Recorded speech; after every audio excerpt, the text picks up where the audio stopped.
2.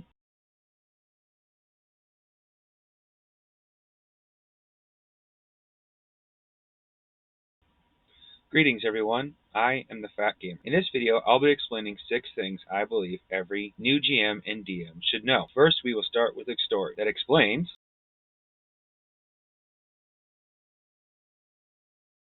We start this story when I was first taught to GM and play. I could not read at the time, so another GM taught me everything I needed to know. A few years later, when a teacher finally managed to pound reading into my thick skull, I was going through the book and realized that the GM had not been just min-maxing characters, but abusing my inability to read to the point of OPing characters. For example, in Palladium Fantasy, you can only have a maximum of 3 or 4 for your hand-to-hand combat attacks per melee round at level 1. The guy who taught me managed to convince me that there were skills that allowed you to have 8 attacks per melee round at level 1. Lesson of this story is, if someone comes to you with a system and tells you everything you need to know, get your hands on the book for yourself. It is the only way you're going to be able to DM your own campaign properly.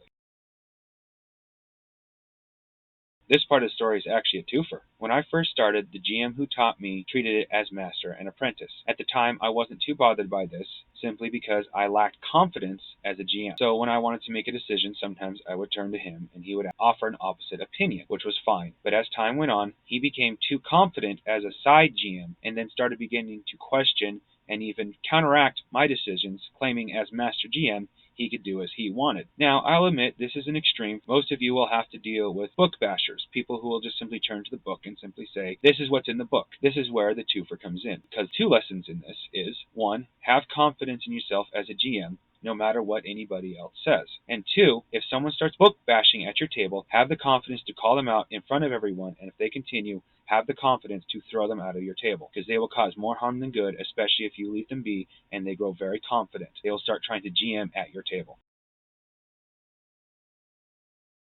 Third part of this story talks about the fact that the GM I learned from gathered our group that I was GMing for. I was GMing for them for about 6 years. By that point, I realized that as GM, I was not having any real fun because I was GMing basically as many 5e D&D tells you to do, which is give all the power to the players. As I realized I was not having any fun this way, I decided to play the way that you are supposed to, where the GM has all the power. Though the rest of the party did not really have a problem with this, the GM who taught me did, as he no longer had the power to say what happened in the game. In less than 2 years, the group that he had gathered had turned against me, saying that I was a bad GM and only wanted to GM with the guy who taught me. To this day, none of them will play with me, quoting me as a bad GM. Not very hard to figure out what happened, which comes us to the end of the story and the lesson. Always gather your own group. Whoever gathers the group holds sway over the group. If a player gathers the group and then doesn't like the way you play, he can easily poison the rest against you, which takes us to the next part of this video, which talks about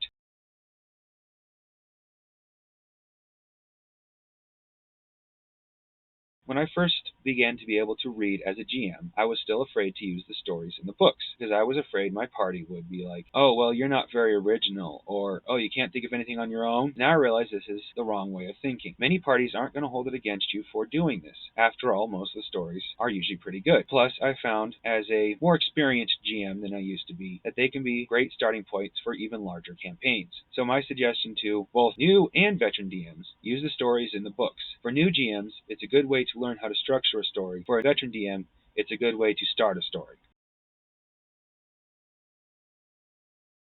When I first started, I didn't really like making up words. I was afraid of them sounding ridiculous. Now I realize that can be part of the fun, and if done right, they can sound totally serious. Like, for example, Korokoth does not sound funny, it sounds very serious, whereas Zerdungermite sounds absolutely hilarious. When done in the right context, in different situations, it can be a great way to give the party some entertainment or give the party a sense of how serious things are. So never be afraid to make up words. It can be a great way to enhance the story.